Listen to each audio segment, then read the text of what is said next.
जरा देखें, मैं तो इसमें शरबत डालना ही भूल गई। इस तरह उदास बैठने के बजाय अगर थोड़ी मदद कर देंगी मेरी तो क्या हो जाएगा। उठ जाएं जरा।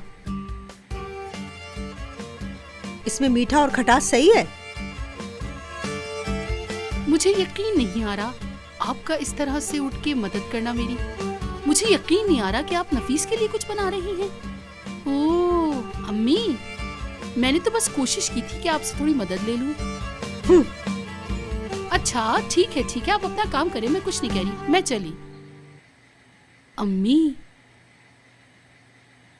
आज तो आप बेहोश नहीं होंगी ना? क्या मतलब है इसका? आप पहले भी एक दफा शादी के टाइम पर बेहोश हुई हैं, याद है आपको? और सबने कहा था कि बहू आई और सास चल बसी।